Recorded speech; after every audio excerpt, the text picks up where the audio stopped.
love hand. I hope you understand. It can happen to anyone.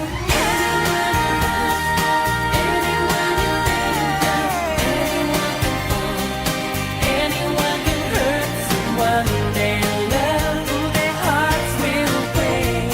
'Cause I made a stupid.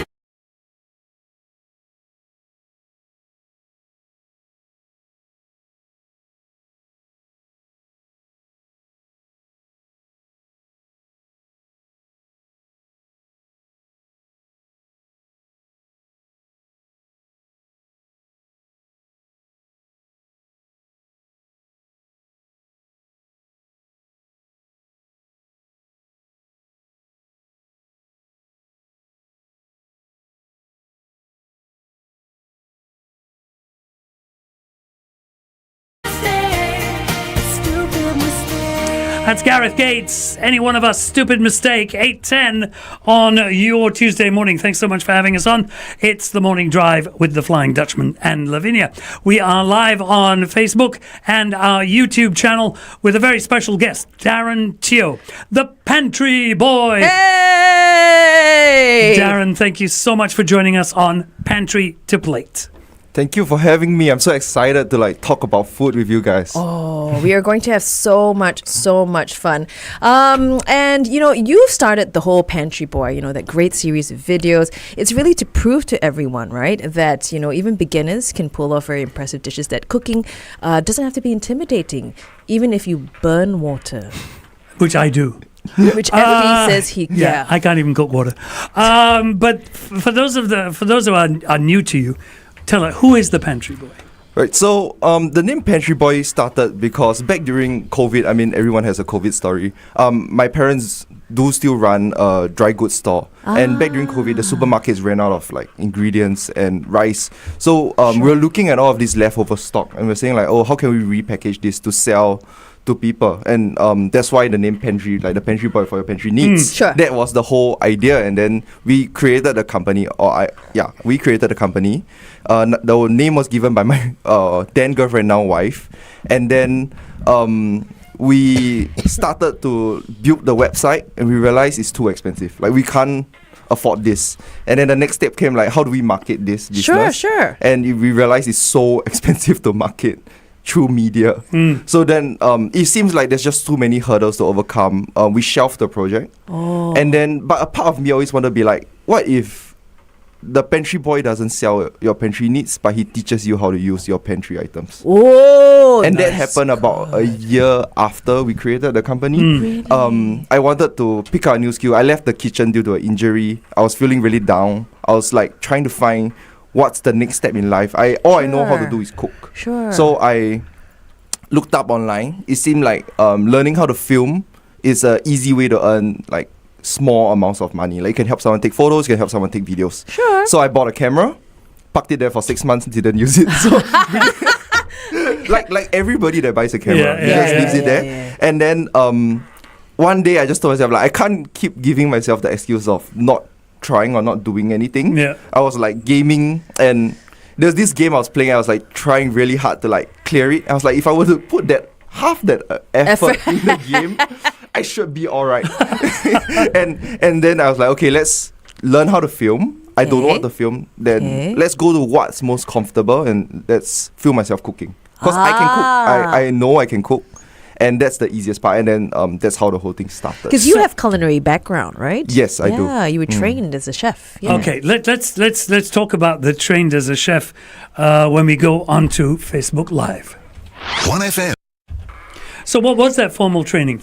So the training came in a form of our Singapore education. I went to culinary school in Temasek Poly. So there's a course called Culinary Catering Management. I think the name might have changed by now. Something sexier, maybe. I don't know. Yeah. So I started off as all I wanted to do was to cook. So leaving secondary school O levels, I didn't do well in school. Sure. I kind of struggled. I managed to find cooking as a passion early enough, and then the moment O levels ended, I was okay, I really need to know if I love this enough. I went to work in a really lousy restaurant. It's like microwave town. There's like 4 microwaves. You just microwave all the dishes. And stuff like that. I still loved it though. I still loved really? it. I cooked green steaks because the sales were so bad. We had to like wash the steak and then sear it and then we serve it to customers. I love every aspect of food creation. So I was like, okay, then let's go to culinary school. Culinary school was for about 2 years. I did a short internship in France. Wow. That's where we went to the middle of nowhere, France, sent by the school. He is a chef that married a Singaporean lady. Wow. So, Who's this? David Molicon. He used to yeah. be. Yeah, you Yeah, know him. I know him. Yeah. So, I mean, he's a monster in the kitchen. Yeah, like, he is. We got beat up. We got tortured for 6 months. Came out a little bit stronger. And then went to NS. And then I went to... during NS, I think it's fine, so many years. I think we can talk about it. During NS, I secretly worked with Bernan's for a bit. Like, they didn't pay me money. Okay. So I was just like, I showed up to the kitchen. I was like, you don't need to pay me, I just want to learn. Wow. And And I was he like, said, I'm in okay. NS. So if I'm not paid, I'm not staff. I'm just here to starch. And I came to starch every week for about half a year. That's and then amazing. when I was done with NS, they were like, hey, you've put in the hours, let's just give you a full-time position here. So I was in Bernan's just when they got their first star, first Michelin star. Did that in total for about 1.5 to 2 years. I can't really remember. And then I had a slip disc and I had to leave the kitchen. No. Wow, you man. better today, this whole slip disc. It's it's like a On and off because I thing. have a PT now to train me and to keep me in check. But then again, I'm just coming out of an injury. I'm fine, but it's not. At least I can manage the pain now. So like if it's a bad day, I know what to do. I know what stretches to do. I know what exercises to do, and typically I can move. It wasn't like I remember my last day in Bernan's. The chef didn't knew then. I was stuck in the cab. I thought like, uncle, you just put the waiting charge. I cannot get out of the seat. Oh, it was that painful. Oh, yeah. no. So I like sat there for like 5 minutes and then we got off and then went to work. And at that day then like Dave, the chef owner, said like, it's not your fault. It's just the cards that you deal with. Like you're not getting fired because you can't keep up with the team. Yeah, you're doing fine. But you know, we it's just a risk for everyone. There's no point. So we should, of course. should leave. Yeah. Okay. Of course. Wow. Goodness. That's one hell of a story. Yeah, but you know what? I love the drive that you sense from him. You know, he's like, you know what? This is what I want to do. I'm going to go get it. Right? I don't mean to say this just to butter you up, but I'm listening to you talk, and there are a lot of parallels between you and Wolfgang Puck. Oh, thank you so much. That's such a high the- praise. No. The idea of I'm going to go out there and I'm going to do this even if I don't get paid. Yeah, just That's go and one get thing. it, right? The passion you have is absolutely amazing. So you make food very approachable. Why bother? So it comes back to why I started cooking. I think I was an emotional kid. I'm an emotional person. I feel like growing up, it was I struggled so much in school. I wasn't like I was fat. But one thing that made me feel like everything would be okay is if I go home and I ate my mom's cooking. Like very simple, very classic chef start. Maybe not even my mom's cooking, like eating fried chicken. I love that. And for me, like Pantry Boy is I don't need you to love me. I don't need you to follow me. But I want you to feel the comfort I feel after having a good meal. That's all I want for you. Like you don't we don't need disconnection. We don't need anything. If a recipe I post is something that you cook for your kid or you cook for yourself, cook for your husband, cook for your wife, they enjoy it, they feel some form of comfort, and I feel like I've done my part. You know something? The style of your videos, I think that's what makes it so special. When I'm watching it, you feel that warmth, you feel that coziness, you know? Because, I mean, it is shot at home with you. We really feel at home with you while we're watching these videos. So I think it's coming across real clearly. I think the thing here is you're not intimidating. Yes. So this is a recurring thing that people keep telling me.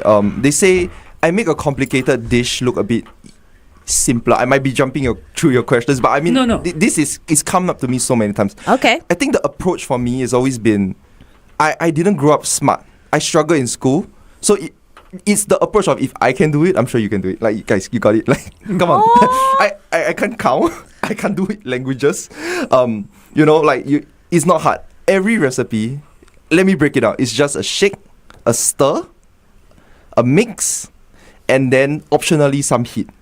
Wow. And just to prove it, we're going to share a video So on this website. Tell us about it. this video is cooking 梅菜 koro. 梅菜 koro is a form of preserved vegetable with stewed pork. This vegetable looks really, really intimidating. When I looked at it, it's really scary. It's It looks covered like a in salt. mop. Yeah, and there's a part of us, like when we go to a wet market, we don't trust this. But what if I change it to Japanese seaweed? Suddenly you're like, wow, nice. Yeah. I want to wash the salt off, which is why I decided to shoot this video. I've never cooked this dish before, but I know it's quite simple. So basically, it's just a normal braised pork belly. But with the vegetables, you just need to wash it like 4 to 5 times with water. Right. And then when you eat it, it needs to not taste salty or sweet anymore. But there's two kinds, right? There's the salty and the there's a sweet one. So you've used the... I use sweet. Sweet, yep. If you're making a big enough batch, you can mix half salty, half sweet. It gives it like a different kind of flavor, a little bit more complexity. But Okay. if you're just doing a normal portion, like I would say, just has go with to be sweet, right? Because if you don't wash it off enough, you just get a sweet stew. Okay. But if with salty, if you don't wash it off enough, you get something that's like really difficult to eat. So for people who don't know, where do they go to watch you and get that recipe? You can go to the Pantry Boy on TikTok or on Instagram. These are the Nice. 2 platforms that I'm currently on, and they're all short videos. Okay. Awesome. We're going to head back on air. The discussion, the talk continues. Come and join us. Okay, we're back on radio. It's Eddie Money and Take Me Home Tonight. Nah, not Eddie Money, thank you. Oh, Not interested. Not at all. 8:20, thanks. but Sheryl Crow, I maybe. think both of us want Daren to take us back to his place so that we Can can eat. eat his amazing food and cooking. Oh my goodness, we just saw a video from his Instagram. It was what's it called? Pork belly with the preserved vegetables. Yeah. Oh, it's one of my favorite dishes with the So- hot bowl of rice. Oh, So I want to ask, you do dishes like pork belly and stuff like that. Do you create your own? Yeah, so I'm starting to explore that more. It used to be, let's just cook dishes, because there's so many dishes to cook, but I've been doing it for 4.5 years now. We're starting to run out. So every now and then I would think of something new and I was like, let's try it. So the most recent video I posted is polo bao from Hong Kong. Yes. It's a soft roll bun and it's a cookie dough on top. So while on a flight to Vietnam, I was thinking, what if we change that cookie dough to a chocolate chip cookie dough? It's a small shift. I'm sure it's been done somewhere before, but like nobody presented it this way before. Okay. So I thought that's pretty interesting, and then we Okay. did it. The video's doing okay. I was hoping that it would go viral, but it didn't. But it's okay. Like it's like I'm starting to toy with newer dishes, different combinations. But I'll say everything that needs to be invented already most probably is. It's just about how we package this. there is one thing that is not invented yet. You invented it, I feel. The salted egg, the prawn, salted egg, furikake, the topping. Oh my gosh, that video got me so hungry. I was like, why are you not selling this thing? Yeah, so it's a dangerous thing. I finished the whole box in 3 days. I think my every level that could so spike in my body. I think I had difficulty breathing, cold sweats at night. Oh So my much sodium. Yeah. Unbelievable. Your dishes, very Asian? It varies. So it started off as cooking very Western because I trained in France. Yeah. I've classically French trained. So the most comfortable was to cook like Western style food. Right.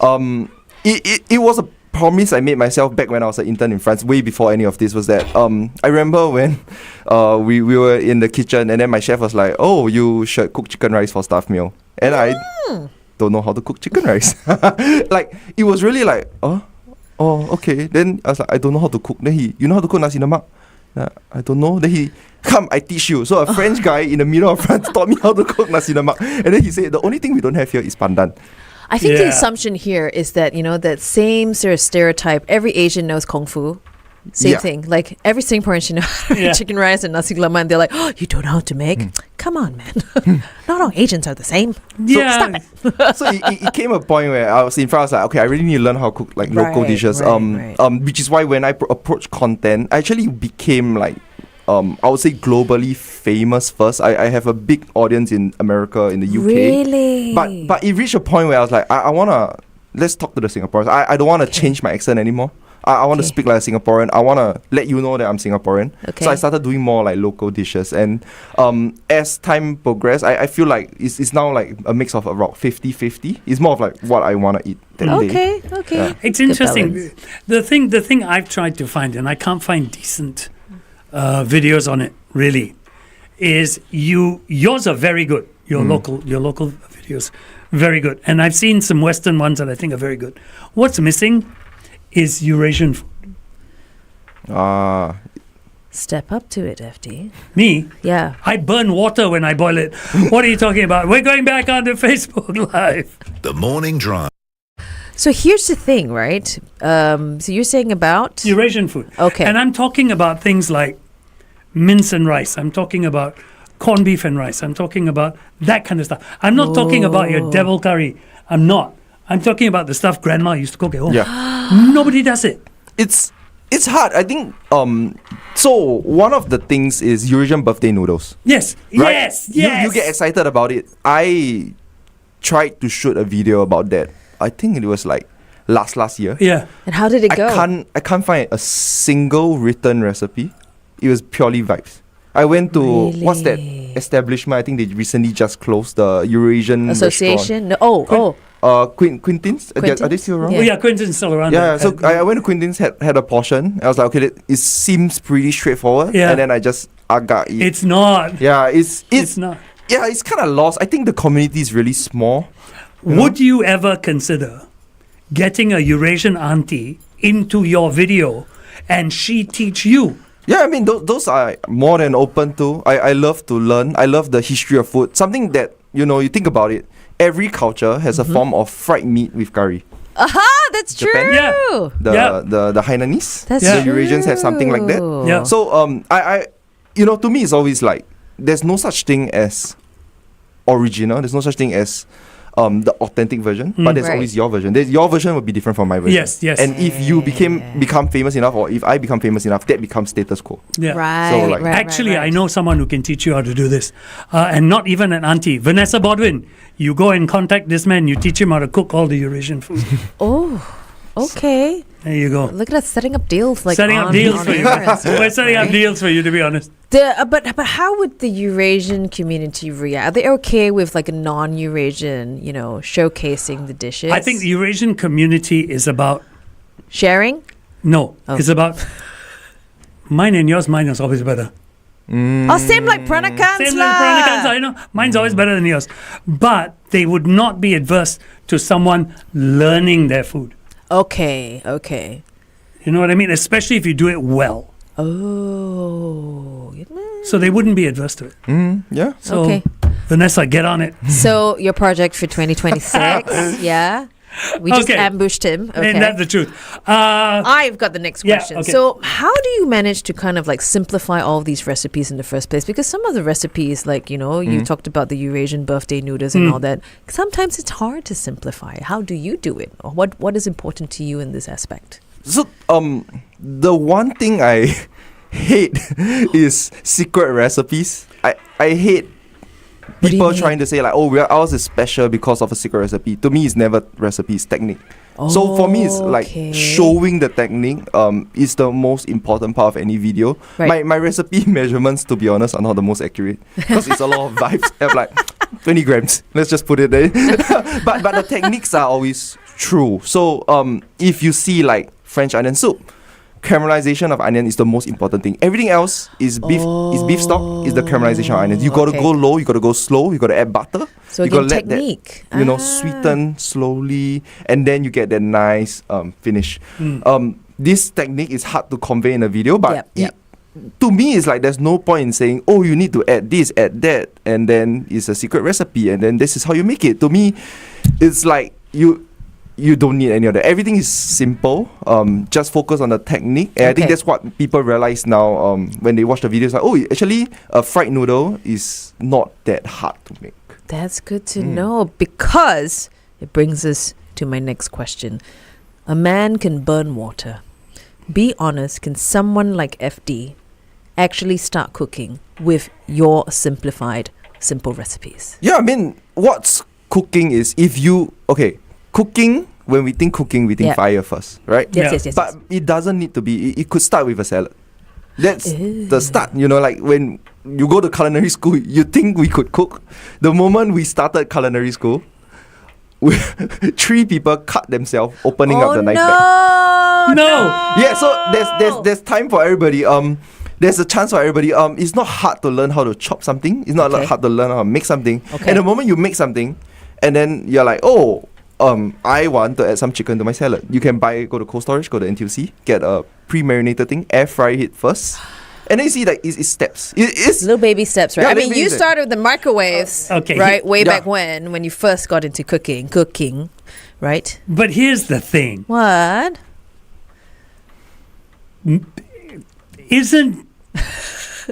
Isn't air frying cheating? It's not. An air fryer is just a speed oven. So in industry kitchens, Yeah. those big machines that cost like a down payment Yeah. of a HDB, they are ovens with a very, very large fan. An air fryer is it's just a heated coil Okay. with a really big fan that Inside lets it. the moisture evaporate quickly. Oh. So how the air fryer works is, if like a chicken nugget works in an air fryer, Yeah. if you buy a chicken nugget from 10 years ago, it most probably wouldn't work because they didn't spray a layer of oil onto the chicken nugget. Oh, really? Yeah, so that's the basis of how air frying works. Like if you want to air fry fries that taste good, if you take any normal fries, you air fry, come out very dry. And then like, why not Yeah. nice? Must deep fry, right? Oh. What the heck is spray it with oil? You need to spray about 2 tablespoons of oil, mix it up. It needs to feel oily. Air fry it.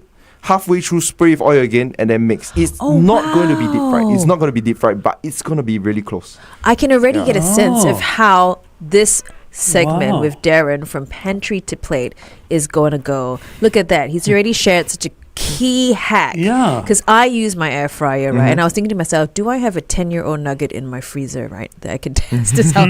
But already I'm having that problem with fries. They Yeah. come up with like... So if you don't want to do that, do wedges, because wedges come pre-fried. I mean, fries will come pre-fried, but it's just not oily enough. But wedges come with a with the coating. coating. So the coating, when you air fry it, it's okay. You come out really close to the deep fried version. My gosh, you know your stuff. That's why I'm my so, size. so far, no, you look fine. I think if like- anything, I'm the one that needs to go on a bit of a diet. But FD, so you're saying, are you up for the challenge What, to cook fries in an air fryer? to get trained by him? Okay, if you take, I'm not even going to answer that question. We've got a few things here on the videos that you have up. Explain So what's what. the seobak video is just so it's an air fried version of pork belly. I'm doing a new recipe Oh, No, but for Chinese New Year. What's the secret behind the skin, please? Honestly, it's just you just need to dehydrate the skin. There's 2 techniques to do. I don't know how long y'all have. You tell me to move No, on no, if yeah, I need to. Okay, there's 2 ways to do it. Okay, first way, the traditional way, you need to blanch it first. Yes. And then you poke the hole with the skin. That's to release the oil, and then season the bottom. Okay. And then the most important thing is you need to leave it in the fridge for like 1 to 2 days. How do you know if it's dry enough? Is when you touch the skin, it feels like leather. And that's when it's ready. All of searing, so your steaks, your meats, all the trouble it comes with moisture. Moisture is what prevents a nice crust from forming. Okay. If you want okay. crackling to form, Okay. the way to do it is like if you were to just take pork skin, dehydrate it, deep fry it, you get the best crackling in the world. So when it comes to seobak, you need to do that. Traditionally, you blanch the pork. That makes it, when you cut, it seems like a nicer form of a cut. The meat doesn't like flake off. fall apart. Yeah, but the easier way would be then to just marinate your pork belly raw, wrap the sides, leave it uncovered at the top so the skin dries out, and then you just bake in the oven, throw in the air fryer. It's the same, and then you get a crispy skin. If you don't blanch it, it comes out a little bit more. I would say the texture is a bit nicer. It's almost like a porchetta. Okay. And that's the same technique. A porchetta is. You see, there's so many parallels. A porchetta is just a rolled version of a seobak. But of course, the because of the marination, the style, the texture just changed, the flavor changes with the seasonings. But I can see again and again how you've always narrowed it down to technique. Yeah. Okay. Interesting. Can we put that slide back up again? Okay. This is something, huh? The egg sando. Yeah. Explain. Oh, okay. So egg sando, this one, I'm a big egg fan. I'm a huge egg this fan. one no secret. The way to make the best egg sando is your mayonnaise you use. So QP has many factories around the world. So QP, the company, like arguably the best mayonnaise in the world. There's the Malaysian version, there's the Japanese version, there's the Japan export version. The one that you want to get is the Japan only version. You can get it Where? like my parents own a supplier business. we can get that version. The downside is the highest quality of QP, which is the Japan only version, spoils in 6 months. Wow. So that's where I think they use real eggs, and that's why the flavor gets a little bit better. But anything that's QP, you're good to go. Okay. Add a bit of sugar and a small amount of acid. So it could be apple cider vinegar or a small amount of lime juice, just to cut through the fat from the mayonnaise. Sure. That sounds delicious. Reply on our Facebook page. For our project yeah. for 2026? Yeah, Vanessa Bodwin commented, I'm shy, so I'll send you the written recipe. Daren." No, Vanessa! That's good enough. Okay, but Thanks, I feel Vanessa. like the challenge has been accepted by all the parties that need to Yeah. be part of it. Yep. It's going to happen, people. It's going to happen. People in the kitchen, what's the one basic kitchen skill everyone should master as quickly as possible? So forget the fancy knife. Forget your pretty plates. Just learn how to sear or saute. Because all the basics of all form of fire cooking is just making sure your pan is hot enough, as hot as possible, for you to put a piece of vegetable or protein in and not burn it. Because Maillard reaction, so Maillard reaction is the browning of meat, browning of breads. That happens at a certain temperature. I cannot remember the exact temperature, but it's like 180 plus degrees. So why you need to heat up your wok so hot is because you need to evaporate off the moisture. So you can get a nice sear. The number one mistake then is people keep touching the food. So as me, when I work in professional kitchens, we say stop touching your food to the kids, to the trainees that just joined. And it's like, dude, the mushrooms are going to saute themselves. You don't need to keep shaking them every 10 seconds. Every time you remove it from the heat to toss it, you think you look cool. You're removing the pan from the heat. That's why it's boiling. It's not going to saute. You got to leave it on. Let it listen to the food. You hear that's the searing. That's good. You hear pop, pop, pop, pop, pop. That's bubbling. You don't want bubbling. That means you need to either remove the piece of protein or your vegetable, let your pan heat up fully, and then you return it back. So here's the thing you've mentioned more than once. Fire cooking. Fire, electric. It's the same. Electric. Okay, there's three. There's fire, electric, and there's induction.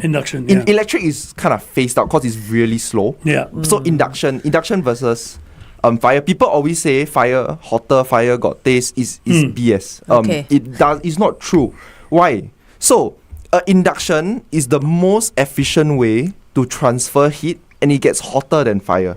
So if you are using an induction wok burner, you can actually make your oil in the pan catch fire because it gets so hot. And fast too. The downside is when you're cooking with fire, if you're tossing, your flame and your pan still comes into contact. But if you're using induction, the moment you toss, you're removing it from the heat, the temperature drops. The other thing is less visual. So people when you're learning how to cook, you see big fire equals big hot, small fire equals small hot. Very easy to see, and you can feel it around you. But when it comes to induction, it's just the base plate. The last thing is also the wares that you use. So one of the followers texted me last night. It's like, what should I get, fire or induction? I say it boils down to your cooking style. If you're using a lot of clay pots, using a lot of woks, typically fire is easier to find equipment that works well with it. But if you're using induction, everything needs to be a flat base. So the biggest scam in the industry is a flat base wok. Because it is a small saute pan with rounded edges. Right. And that's why it doesn't cook well on an induction because the surface area that is in contact with the heat is too small. Okay. Yeah, so if you got I mean, nothing wrong with a flat base wok, but you know, if you're cooking with a wok, typically fire, or you got to get a wok specific induction, and then that works fine. Like wok hay, they use induction for their Oh, do they? Yeah, so you see wok hay stores, those kiosks are not allowed to have open Really? Flame, right. so they use induction, and the food tastes great because the way the heat transfer is hyper efficient, and it is less hot for the staff working as well. So it's down to the equipment. It Down can to the happen. equipment, It's down to and I have questions. I on always that. say if you Yeah. have the money, have the space, get both. Wow. because You got space on landed I have property. both. I do have both. Yeah. Landed property. But I'm interested in this wok hay thing with my induction yeah. flat base wok, the Your biggest flat-base wok. scam of the culinary. So the wok world. hay is a scam. Well, it is a scam. Like it is lah. Like why chase wok hay? It's impossible tastes to chase. good. Okay. You cannot chase wok hay at home because the fire will never be big enough. Really? Just Oh. chase a perfectly sautéed piece of vegetable or meat, and it will taste better than most food. Honestly, in Singapore, we don't have that much dishes with wok hay. Other than char kway teow, Yeah. maybe like Hokkien mee, they will char the noodle, but it's not really wok hay also. Question from our Facebook. After this, we'll go into a video, but this question first. Daren, which of your recipes do you recommend checking out for an air fryer? I love my air fryer. Ah. Wow. For an air fryer, Best recipe for an air fryer. I cannot remember. I'll give you a recipe now, okay? With your Wow. air fryer, okay, take any fish. So a fatty piece of fish could be cod fish, could be salmon. Okay. Okay, marinate it with some miso, little bit of soy sauce, mirin, sake. If you don't take alcohol, then just use halal mirin. A touch of sugar. Okay. Massage that in. It's supposed to be too salty. So when you mix the paste, your miso, soy sauce, sugar paste, when you taste it, it needs to be too salty because your fish got no salt. So Okay. you want it to like transfer in. Let that sit overnight. Okay. And then you air fry Oh, this said piece of fish. Wow. And then you cook rice. It's like the best breakfast or lunch Oh my that god. you're gonna Oh. get. Super easy. Okay, you have got this thing called a peanut butter crème brûlée French toast. Explain this video. So I started this. So I'm working with Nesuto Group. I love Nesuto Group. We opened Cafe Nesuto 2 outlets late last year. I was super busy and I started neglecting content. Okay. So in a act of madness, during opening week of our first outlet, You I thought decided. myself, let's put a challenge of cooking 15 recipes. So one recipe every day. It doesn't matter what time I finish work.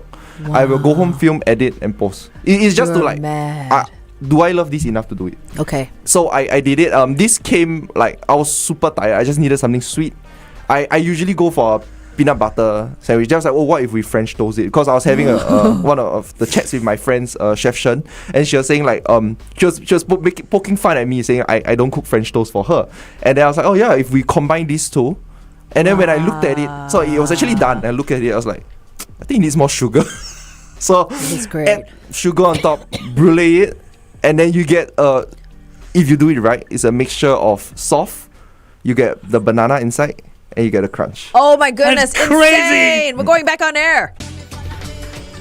There you go, Diana King, Shy Guy, 842. All right, the only one who's shy right now is Vanessa because we've challenged this amazing Eurasian cook to join Daren, She's right? an in a amazing cook. Right? And she says what? She's a bit shy. But she But she will will be. send Daren the recipe. written recipe for Yeah. him to go ahead. Yeah. So this might be something more we see at your Instagram or TikTok, the Pantry Boy in this new year, perhaps, stuff. Daren. Hey. But we just showcased to everyone on our Facebook Live your peanut butter crème brûlée French toast. You That like is peanut butter, right? I love peanut butter, and that is the best thing I've seen in years. Oh, thank you so much. It's really good. I swear, I can't cook. I'm going to go home and try that. Well- Because how hard can it be? It's not hard. Okay. Let's talk about technique a little bit. Okay, 30 seconds. Very quick. Okay. The French toast technique Yeah. is the same as a custard technique, which is the same as a crème brûlée technique. Because the mixture is just a cream and egg mixture that's Okay. set. So it's like your Hong Kong style tan ta. It's also a cream and egg mixture. So for a French toast, it is really hard to feel. All you need to do is go low heat and let the egg and cream mixture set. Yeah. And that's how you get a nice texture. And basically, it's cream, it's egg, and vanilla, right? Vanilla, optionally, if you want to Optionally. put pandan, you can. A little bit of sugar, just go by taste. Make sure that there's enough egg for the mixture to set. If not, all you're doing is soaking your bread in cream. Yeah. And if you were to, so you think about it, take one step further. What if we didn't cook it on a pan, we put it in the oven straight? You get bread pudding. Right. You see, it's the same technique. It's just a different way of putting your meat through. You know, like your not meat, your item into different forms of heat. Wow, eyes wide open, hey. Yeah. Eyes wide open. Yeah, it's I didn't bread realize it. pudding. I didn't realize that. Why only now? So do you think FD could actually do something He like can, that? he can. You know, it's That I one, think that you one just I don't think I need to can do. it. That one I think I can do. I'm going to try. So we also brought you on air for this first episode to talk about something that everyone is a little bit nervous about, right? The hawker centers are going to be closed very soon for spring cleaning. What's one easy, comforting dish that people can make at home instead? Wow, this From question goes leftovers. Okay, I'm gonna put myself a challenge. I will film a recipe today. I'll post it by tonight. I'll tag you guys. No, wow! If you have never cooked before, honestly, going to a wet market is a little bit intimidating because there's no labels. So now that wet market closed, we cannot help the uncles and aunties. Then we go to a supermarket lah. Yeah. Okay, so we go supermarket.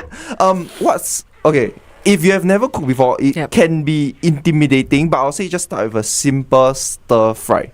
Okay. So okay. you just take as you're going to cook a simple stir fry. So we're gonna use some form of a vegetable that can take high heat cooking. We're going to add in a form of protein. Yep. This would most probably be, I would use pork. You can use fish. You could use, fish you don't want to start because if you're a beginner, because it flakes and it's going to stick everywhere. The easiest meat is pork, if you can take pork, is because it's high fat. Even if you don't add enough oil to the pan, the fat from like a pork belly will typically make it not stick. And it being so full of fat is flavor. Okay. When you add in your vegetables, the lard that goes in typically tastes pretty good. So I would say a simple stir fry would be the way to go to begin. But let's do it. Okay, we'll do a simple marinated fish. We'll air fry it, and then I'll do a simple sautéed vegetable, and we'll serve it with some rice. That's the easiest way to do it. And when it comes to sautéed vegetables, just medium heat, little bit of garlic. Add your vegetables in, add in a teaspoon of high quality oyster sauce. And the secret is a touch of sugar. You need a little bit of sweetness to balance it off. I see. Yeah. And then from there, just toss it lightly. I think for us Asians, we're okay to have our vegetables crunchy. Yes. And so we just like a little bit of vegetables and rice and done. Yeah. That's so easy. Because I remember whenever we had leftovers and my mom would do something, right? Oh. Leftovers, you want to get rid of it? Make a stew. Mm-hmm. Yep. Straight away, make a stew. That was like the go-to every time you had leftovers was make a stew. And it's basically stock, potatoes, carrots, whatever leftover meats you have. So I'm going to ask you guys something. Have you ever wondered why in any form of traditional cooking, be it Western or Chinese, it's all stews? Why? So why? First is there's no refrigeration last time, so you extend the lifespan of the meat of your protein. Okay. Secondly is when you cook a stew, you can use a small amount of meat to feed a large amount of people. Oh, that's true. So it's more efficient. So with your leftovers, a stew is the most efficient way to stretch out the lifespan of your meat, and also like because you add in your starches, you put in your bones, those don't go to waste. You can if you're even more traditional, you can like a whole head, you can chop up the ears and stuff. Yeah. So.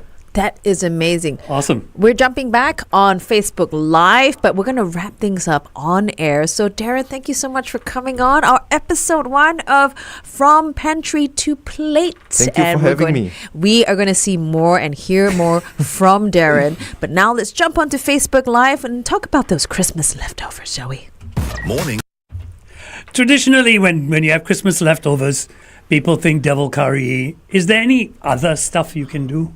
So, Christmas leftovers. Okay, now we are in between I think Christmas leftover, if still have now, a bit dangerous to cook. More than about 2 weeks already. I think then let go. Let go. But okay, if you froze it, if you freeze your item, or you sure like maybe you had a late New Year's, or you have a New Year's party leftovers, and we can think forward. That's Chinese true. New Year. Year's, typically your leftover meats, I would say, cook a form of fried rice. Those typically really quick. Just dice up the meat.